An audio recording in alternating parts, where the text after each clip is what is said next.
Hello and welcome to How to Be a Better DM, a part of Session Zero Studios.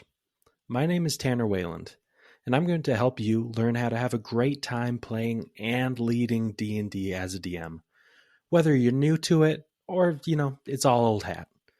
And this topic that we're going to address today, it's one that probably affects more new DMs, but I think that every DM secretly wonders about it, namely challenge rating. Now, I actually got this topic from someone in our Discord who was asking, like, "Hey, I'm pretty uncomfortable with encounters, and a big part of that is challenge rating or CR."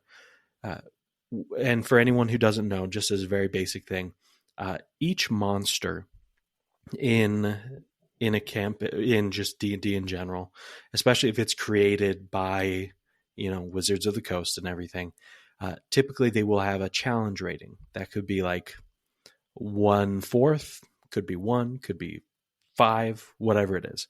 It's a challenge rating that's supposed to show how, like, hey, if you have a certain amount of players and a monster of challenge rating 2, like, how hard is it going to be for that party? And so with that being the case, something to keep in mind is just that it's hard to feel confident with that, because if you look in the Dungeon Master's Guide, there is so much, there's a lot of tables, there's a lot of details, and it feels very intimidating. So when that member of our Discord asked, like, "Hey, how do you deal with challenge rating?" I actually, I put some real thought into it, because I've dealt with it in the past, and I've had minor success here and there, but I do what a lot of people do, which is kind of just making, the monsters my own and changing things as needed on the fly. But I think there's still in the back of my mind where it's like, oh, should I be doing more with the challenge rating? Should I be more precise? Should I be looking at these tables while I plan every encounter? And we're going to be talking about that as well. Kind of like where it's at, like the actual rules as is, some ideas and tools that you can use, as well as, some tips to help you feel less stressed about this. Because the important thing to remember is that challenge rating is a guideline. It's more of a ballpark measurement than a strict recipe for a balanced encounter. In the end, as you use that ballpark measurement, especially at the start, when it's new to you, eventually you'll get to the point that you kind of have a feel for it, and you don't need to use it as heavily. Because I'll tell you, you'll absolutely be adjusting encounters on the fly and in between sessions. And I think some DMs, they think about that and they're like, oh, well, then am I keeping things to the rules? Am I fudging encounters? Is that bad? Like, if I were a better DM, would I just plan it and kind of let the players deal with it, because I know that I got the challenge rating right? So, it's up to them whether they live or die. I think there's always that concern in the back of the head. But think about it. We are playing a tabletop role-playing game, and it's got so many strengths by not being something that's prescribed and pre-done, right? It's not a video game where, like, hey, yeah, you can't go into the code and change how many hit points that monster has. You also can't go in and add a new ability or subtract an ability or change the environment. You can't do those things in a video game, nor can you do that in a board game even. And that's a great thing about being a DM and playing D&D. You have the chance to change it on the fly. So don't be down on yourself by not, like, feeling confident with how you set up the challenge level per encounter. Like, it's okay. That's part of the game. Just keep that in mind. Now, why do you then want to use the challenge rating? Because, while the goal isn't to avoid completely fudging everything, because keep in mind, that's not the goal, because that's part of the fun part.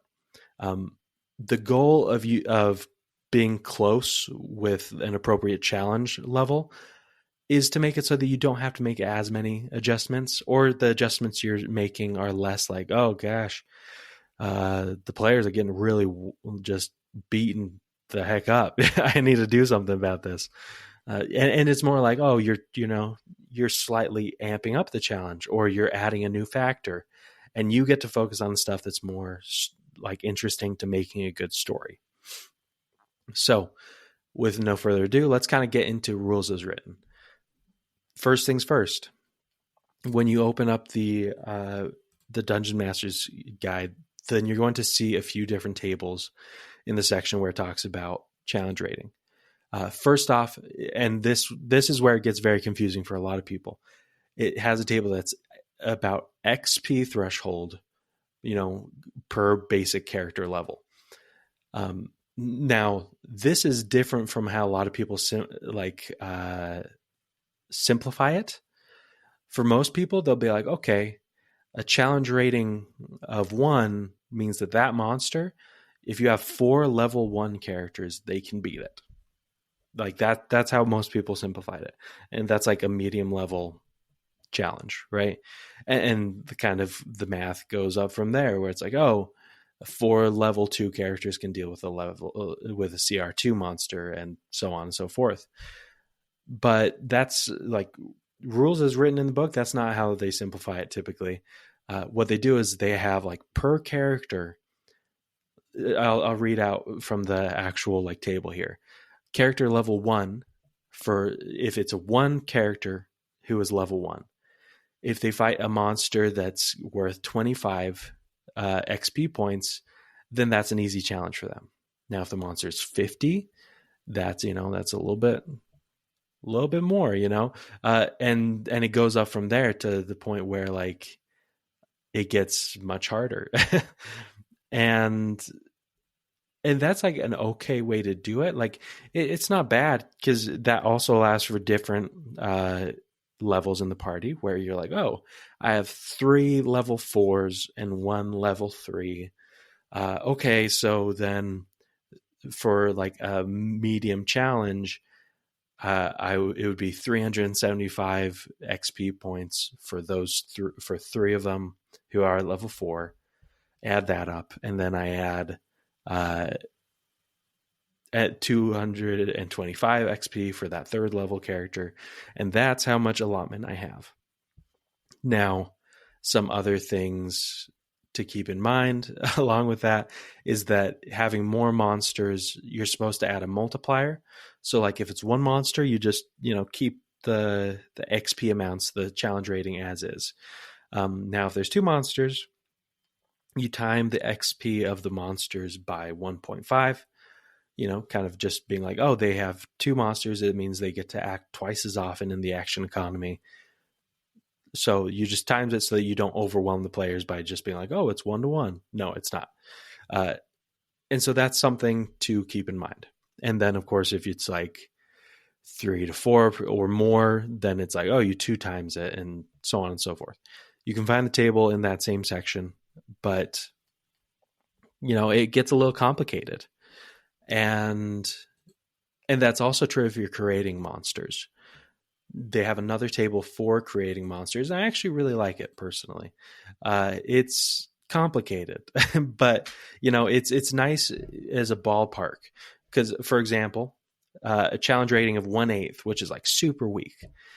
In the Dungeon Master's Guide, it'll just be like, okay, that kind of creature or NPC or monster will have a proficiency bonus of +2.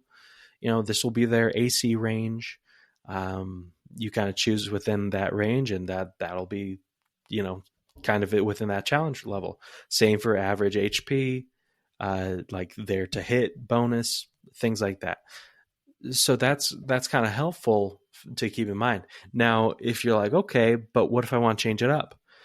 Then let's say we're creating a challenge, a CR rating of 3. Then it's like, okay, I don't want to just across the board do an average level monster. I want them to, do more damage, but be a little bit more glass cannony. Then you're like, okay, then I'll actually get the next level 4 or 5 for damage, like average damage, which increases it by, another 10 or 20. And then, but then for like HP or AC, I crank it down a couple levels there. And then it kind of balances out that way. So there's ways to do that. And for anyone who isn't looking at the table in front of them right now, this is a lot of numbers.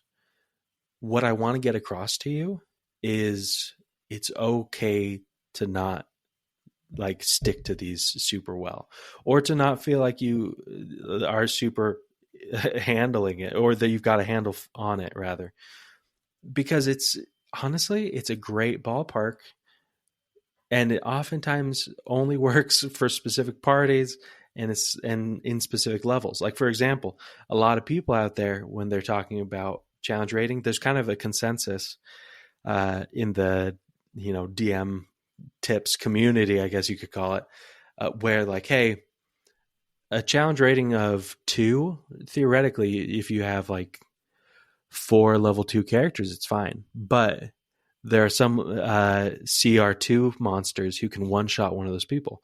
And so levels 1 through 4, be very careful. You want to actually not just take the CR for granted and be like, oh, it's fine. Throw an ogre, throw a whatever into the battle, because these 4 players are level 2 and the monster's CR2. It should work out. Actually, you really want to take a look at, in those levels, at the specific abilities and the damage output. Because if your wizard can be one shot just like right out of the gate, then maybe that's actually not the monster for that encounter. And same for any other ones where you're like, oh, I love the idea of swarming them with a bunch of super weak challenge, CR rating of like 1/8 or 0 or whatever. But then if you throw a bunch in and you take in mind that like, oh, that's like 8 turns, and they can actually do enough damage to kill 2 of the 2 members of the party before they even get a turn, then that's something to consider. You have to be very careful in those first 4 levels. And so CR ratings at that point really don't make a lot of sense, except for, keep it low, period. But then 5 through 10, it's actually pretty good. Most people agree that like, hey, when your characters are level 5 through 10, then the CR rating actually works pretty well. Barring your players' abilities to strategize and their general play style, generally it'll work. But then once 11 to higher levels, 11 and higher, it kind of goes out the window a little bit, especially once they get above level 17. It's like, yeah, they're basically demigods. They basically know everything, that like they have strategies. They are so min-maxed that they can take out so many people, and so it's okay to just throw the whole book at them and see if it sticks. So with that in mind, and understanding that a lot of people are very critical of the challenge rating system, how do you move forward? First off, I would say make sure you take a look at the tables. Try and understand what it's doing. Look up examples online of like people breaking it down, and just try and wrap your mind around like the logic of it. Like, okay, the idea is that within this range, like it'll be hard, medium, like deadly, whatever. But then once you do that, you can totally do, just jump in and try and like see, like match characters to the challenge rating, like do the calculations. You can totally do all that. If you're in the group of people who doesn't want to do that at all and is like, oh, that sounds like a lot of work, that's not fun. I didn't sign up to be, a mathematician in this or an accountant. I don't want to be like charging the XP like things to my character's bank and see if they survive. I totally understand that. And luckily for you, there's a lot of people out there who felt the same and created tools so that you wouldn't have to, worry about calculating CR. For example, Kobold Fight Club. That one you hear about a lot. And it's a very popular one for just a classic challenge rating calculator. And of course, there's also apps, like the Encounters app. But honestly, if you just look at Google, like a CR calculator or challenge rating calculator, D&D 5e, then there's so many options. There's honestly a lot of really good ones. And even for creating monsters, like one of our partners, worldsmith.io, they actually have a monster generator where you kind of put in basic details about a monster, right? Like the type, alignment, challenge rating is one of those things. And then you can even like list the size. You can write a short description and it'll generate a monster based off of that. And it does really well, but it also will give them stats according to the CR. And then if you want to adjust it, you can look back at the actual like table for creating a monster and just, give them more HP, but then, drop their attack down a little bit. Things like that. You can adjust it. But there are also resources like worldsmith.io that allow you to create based off of a certain challenge rating, and it saves you a lot of time.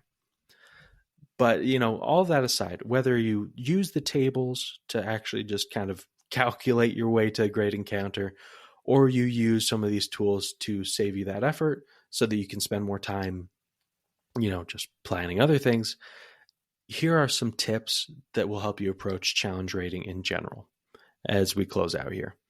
First off, make sure, the reason why I encourage you to take a look at the tables is because you need to understand the sense for it.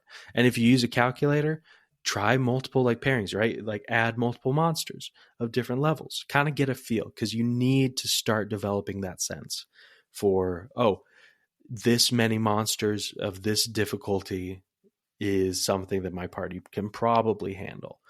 And that's something that you don't get until you've tried it a lot. And that's my next actual tip is test your assumptions. Put the work in to be I think that this is a good challenge rating for my players. Do that work and then go into it not being certain that you did well, right? Go into it looking for flaws in your calculations, looking for ways that it could have been done better, and then adjust it. Because guess what? Some parties are a lot more tactical than others. Some are more min-maxy. And some, some like to be a little more loosey-goosey, and that gives you some more freedom too. So as you test your assumptions and your planning and your calculations against your party through actual combat, you're going to learn kind of how to vary things. And that's a great part about it, right? If you do it too easy, awesome.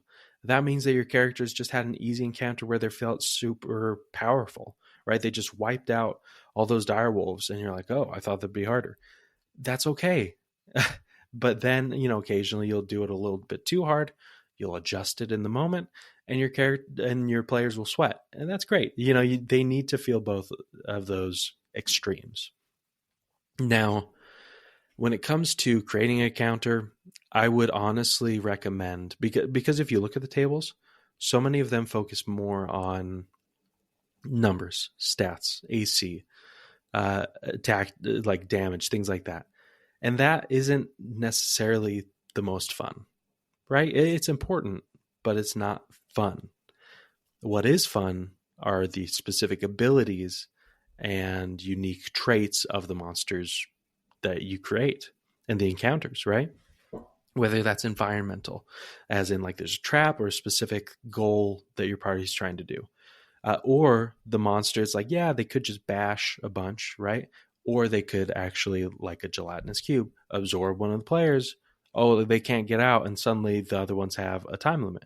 Or they have to approach it different. It's those special abilities that add variety and, essentially flavor to combat. So that's why, when you look at challenge ratings, it's so much more important to look at abilities than it is to look at just the sheer numbers. Of course, look at the numbers of what is there to hit? How much do they hit for? Will they one-shot my characters? Do that first off. Just make sure that it's okay. But then second, look at the abilities. Be hey, is this a fun encounter? Further, is this ability so broken that it will also one-shot my party? You really want to keep that in mind. And then you also want to lean into that by, when you create your own monsters, make sure that before you add any stats, you think about abilities. You look at other monsters whose abilities seem cool. You add those in first, and then you kind of try and balance it. And when you do, it's going to make for a really fun encounter. Because my last tip is don't stress about it. Like, remember, the great part about D&D over video games and board games and other stuff is you can change it on the fly. So don't stress about it. Use the guidelines, because as much as I was like, oh, the challenge rating's flawed because a level 2 whatever can one shot most level 2 players, that's fine. Like, you can change it on the fly, right? You can also bring a character back to life. You can, like, and they have a chance to do death saving throws. It's okay. That's a great part about messing it up, is you learn along the way. So definitely don't stress and kind of lean into your infamiliarity with the challenge rating, because it's part of the game and it's a great part. So best of luck with planning your next encounter. I have all the faith in the world in you. And until next time, let's roll initiative. Brought to you by Session Zero Studios. For more information, visit sessionzerostudios.com.